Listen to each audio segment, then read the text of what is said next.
नमस्कार मैत्रिणींनो, आजच्या व्हिडिओमध्ये पाहणार आहोत 38 size deep neck 3 piece princess cut ब्लाउजचं कटिंग अगदी स्टेप बाय स्टेप. तयार उंची आहे 14 इंच, त्याच्यात 1 इंच मार्जिन प्लस करून 15 इंचावरती मार्किंग करून घेत आहे. पहा, मागच्या साईडला 1 इंच मार्जिन प्लस करायचं राहतो. इथं 15 इंचावरती एक मार्किंग केलं, अजून एक मार्किंग करून घेत आहे. हे दोन मार्किंग करून झाल्याच्या नंतर शोल्डरचं माप टाकायचं आहे. पहा, डीप नेक आहे 38 साइज आहे, तर 5.5 इंचावरती शोल्डरचं माप टाकून घेत आहे. थोडंसं खाली येऊन अजून एक 5.5 इंचावरती मार्किंग करून घ्यायचं आहे. आता टाकणार आहोत मोंढ्याचं माप.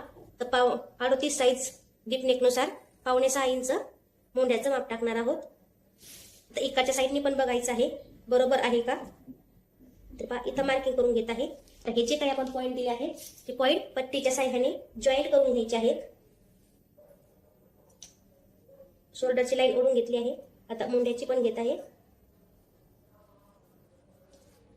आता जी काही छातीचं माप आहे त्याचा चौथा टाकून घ्यायचा आहे. 38 साइज आहे तर त्याचं 9.5 इंच होतं. पहा, तर मी 1/2 इंच इतकं लुजिंग देत आहे. त्याला 9.5 इंचावरती मार्किंग केली आहे. आणि पुढे तुम्ही जर 2 इंच शिलाई मार्जिन पकडत असाल तर 2 इंच घ्या. मी तर 1.5 इंच पकडते, तर 1.5 इंचावरती एक मार्किंग करून घेतलेलं आहे. पहा, आता मोंढ्याच्या साईडला पण आपण जी काही उंची घेतलेली आहे 5.5 इंचावरती आपण मोंढा टाकला आहे, तिथं पण मार्किंग करून घ्यायचं आहे, जेणेकरून कपडा खालवर होणार नाही. पहा, आता हे जे पॉईंट दिले आहेत ते पॉईंट जॉईंट करून घेऊया. आता कंबर आहे. कंबर इथं 35 इंच आहे, तर त्याचा चौथा भाग केला आहे. 8.25 इंच होत आहे. 8.25 इंचावरती एक मार्किंग केलं. पुढे आपण 1 इंचाची जे मागची प्लेट देणार आहोत त्याच्यासाठी आणि 1.5 इंच शिलाई मार्जिन. ठीक आहे. तर ह्या लाईन ओढून घ्यायच्या आहेत. पहा, ही फिटिंगची लाईन आहे आपली आणि ही कटिंगची लाईन आहे. इथपर्यंत तुम्हाला सगळ्याला क्लिअर झालं का. मोंढ्याला आकार द्यायचा आहे. तर मोंढ्याला आकार देण्यासाठी पहा, मोंढ्यावरती टेप ठेवला आहे, त्याचं असं अर्ध करून घ्यायचं आहे. इथे एक पॉईंट द्यायचा आणि डीप नेक नुसार 1.25 इंचावरती आपल्याला मागच्या मोंढ्याचा आकार द्यायचा आहे. पहा, इथं 1.25 इंचावरती एक मार्किंग केलेलं आहे.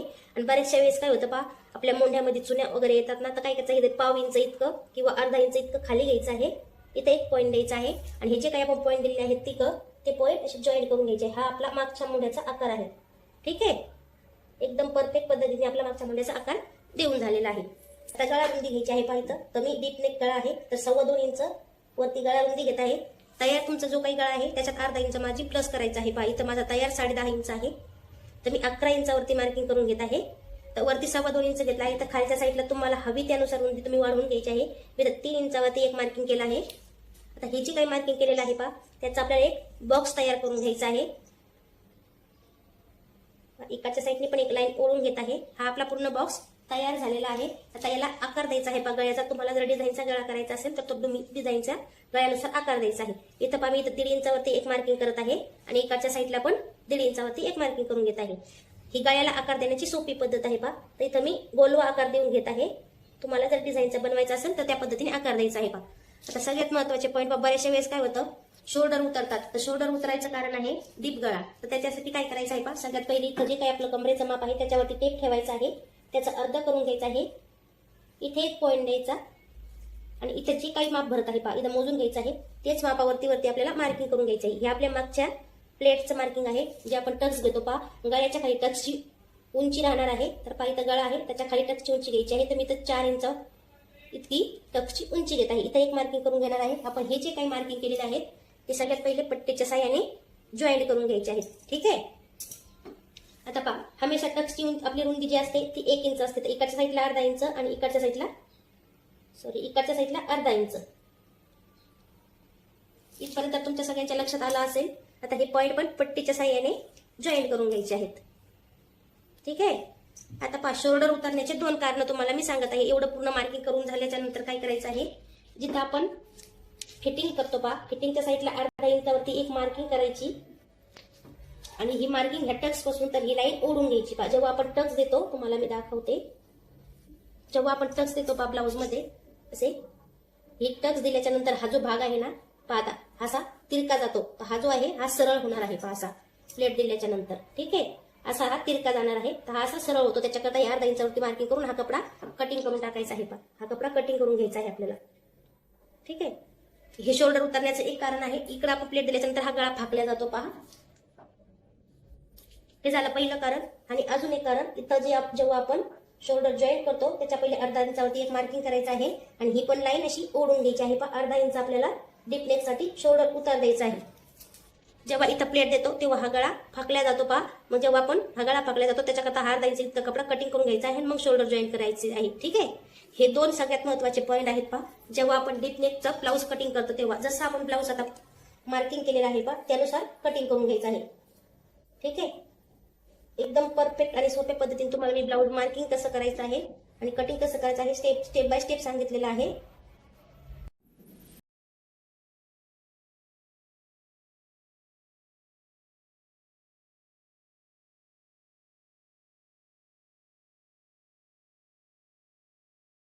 इथं आम्ही अस्तरला डबल फोल्ड करून घेतलेला आहे पुढच्या भागाचं मार्किंग करण्यासाठी. पाठी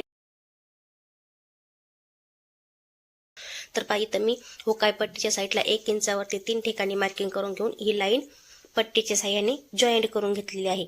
आता आपण पाठीमागच्या भागापेक्षा इथं काय करणार आहोत, 1.25 इंच इतकं मार्जिन वाढवून घेतलेलं आहे. पहा मी इथं 1.25 इंचावरती 2 ते 3 ठिकाणी पॉईंट देऊन घेतले आहे.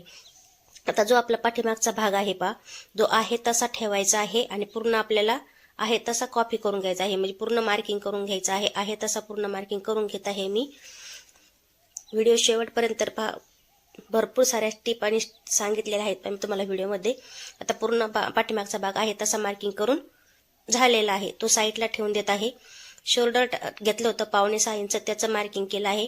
मोंढा पण घेतला होता 5.5 इंच, त्याचं मार्किंग करून घेतलेलं आहे. आता हे जे काही पॉईंट दिले आहेत घेतले आहेत आपण ते पट्टीच्या साह्याने जॉईंट करून घ्यायचे आहेत. ठीक आहे, आता इकडच्या मोंढ्याच्या साईडला पण ती लाईन ओढून घ्यायची आहे. आता बऱ्याचशा वेळेस काय होतं पुढच्या साईडला आपण मोंढ्याच्या साईडला घोळ येतो, त्याच्यासाठी काय करायचं आहे, अर्धा इंचावरती एक आतल्या साईडला मार्किंग करायचं आहे. जे मार्किंग केलं आहे ते मार्किंग शोल्डरच्या साईडला अर्धा इंच सोडून इतकं जॉईंट करून घ्यायचं आहे. पुढच्या मोंढ्याचा आकार देण्यासाठी कॉर्नरवरून इंची टेप ठेवून 1 इंचावरती एक मार्किंग करून घेतलं आहे. पहा आता मोंढ्याचा वरती टेप ठेवायचा आहे, त्याचा अर्ध करायचा आहे, 1 पॉईंट द्यायचा आहे आणि तिथून आपल्याला पुढच्या मोंढ्याचा आकार द्यायचा आहे. पहा पुढच्या मोंढ्याचा आकार थोडासा मी मागच्या मोंढ्यापेक्षा 1.5 इंच इतकं खाली घेतला आहे. जेव्हा आपण इथं प्लेट घेतो पहा तेव्हा हा वरती उचलला जातो भाग, त्याच्यासाठी तिथं थोडासा 1.5 इंच मागच्या मोंढ्यापेक्षा खाली घेतला आहे. तर गळा रुंदी घेतली आहे 2.25 इंच. तयार गळा आहे माझा इथं 6 इंच, तर 6.5 इंचावरती एक मार्किंग केलं. खालच्या साईडला 2.5 इंच गळा रुंदी घेतली आहे. आता हे जे काही पॉईंट दिले आहे त्याचा बॉक्स तयार करून घ्यायचा आहे. मी इथं डिझाईनचा गळा बनवत आहे, तुम्ही जर गोल गळा बनवणार असाल तर तसा बनवून घ्या. इथं 1.5 इंचावरती पहा एक मार्किंग करून घेतलं आहे आणि पंचकोनी गळा कसा असता थोडासा तसा हलक्या हाताने त्याला आकार देऊन घेत आहे. पहा आता अर्धा इंच हुकाय पट्टीसाठी एक मार्किंग करून घेतलं आहे. हुकाय पट्टीच्या साईडला फक्त अर्धा इंचच घेणार आहोत, गळ्याच्या साईडला पहा तिकडनं तर त्याच्यावरती अर्धा इंच मार्किंग करून घेतलं आहे. ठीक आहे, आता तयार क्रॉस पट्टी आहे माझी 2.5 इंच, तर त्याच्यात 1 इंच मार्जिन प्लस करायचं आहे पहा आपण जोडण्यासाठी. तर इथं 3.5 इंचावरती मार्किंग करून घेत आहे. पहा इकडच्या साईडला एक मार्किंग केलं आणि इकडच्या साईडला एक मार्किंग केलं. हे जे 2 मार्किंग केले आहेत ते दोन्ही मार्किंग जॉईंट करून घ्यायचे आहेत पहा पट्टीच्या साह्याने. आता क्रॉस पट्टीचा आकार देण्यासाठी अर्धा इंचावरती एक मार्किंग केलं आणि 2.5 इंचावरती एक मार्किंग केलं. हे जे 2 मार्किंग केले आहेत ते फ्रेंच कर्वच्या साह्याने पहा मी इथं क्रॉस पट्टीचा आकार देऊन घेतला आहे. ही आपली तयार क्रॉस पट्टी झालेली आहे, याच्यात मार्जिन पण घेतलेलं आहे. आता प्रिन्सेस कटचा आकार देण्यासाठी 4 इंचावरती एक मार्किंग केलं. वरून टक्स पॉईंट घेतलेला आहे छातीचा चौथा प्लस अर्धा इंच, तर 10 इंचावरती एक मार्किंग केलं टक्स पॉईंटचं. वरती 4 इंच घेतला आहे, तर खालच्या साईडला अर्धा इंच आत घेऊन 3.5 इंचावरती एक मार्किंग करून घेतलं आहे. पहा प्रिन्स कटच्यासाठी आता हे जे पॉईंट आहे ते पट्टीच्या साह्याने जॉईंट करून घेतले आहे. आता टक्स पॉईंट पासून वरती 1 इंचावरती एक मार्किंग केलं आहे आणि तिथून हलक्या हाताने आपल्याला प्रिन्स कटचा आकार देऊन घ्यायचा आहे. पहा मी इथं प्रिन्सेस कटचा आकार देऊन घेतलेला आहे. तर टक्सची रुंदी घेणार आहे 2 इंच, तर 2 इंचावरती एक मार्किंग केलं आणि हा प्रिन्सेसचा पप तयार झाला आहे. पहा ठीक आहे, इथपर्यंत तुम्हाला सगळं समजलं. पहा इकडच्या साईडला आपण 1 इंचावरती एक मार्किंग केलं आहे, तिथं पट्टीच्या साह्याने अशी लाईन ओढून घेत आहे. ठीक आहे, आता हे जे 1 इंच आणि इथं 2 इंच आपण मार्किंग घेतलं आहे. आपण पाठीमागच्या भागामध्ये आपलं 1 इंच मार्जिन ऑलरेडी होतं, तर पुढच्या साईडला फक्त मी 1 इंच मार्जिन वाढवून घेत आहे. ठीक आहे, आता इथं जॉईंट करण्यासाठी पण 1 इंच लागणार आहे, त्याच्यासाठी 1 इंच वाढवून घेतलेलं आहे. आता हे जे काही पॉईंट दिले आहेत ते पट्टीच्या साह्याने जॉईंट करून घेत आहे. ठीक आहे, आता इथं मोजून घ्यायचं आहे. पहा किती आहे, इथं 3 इंच नेक लाईन भरत आहे, तर पुढं पण 3 इंच नेक लाईनवरती एक मार्किंग करून घ्यायचं आहे आणि असं तिरकं जॉईंट करून घ्यायचं आहे. पहा जेव्हा आपण हे पप जोडतो पहा जॉईंट केल्याच्या नंतर हा भाग तिरका जातो, त्याच्यासाठी अर्धा इंच असं तिरकं जॉईंट केलेलं आहे. ठीक आहे, इथं एकदम पूर्ण मार्किंग करून झालेलं आहे पा. एकदम व्यवस्थित तुम्हाला कसं मार्किंग करायचं आहे मी ते स्टेप बाय स्टेप सांगितलेलं आहे. तर जसं मार्किंग केलेलं आहे आपण त्या मार्किंगच्या अकॉर्डिंग आपल्याला कटिंग करून घ्यायचं आहे पा.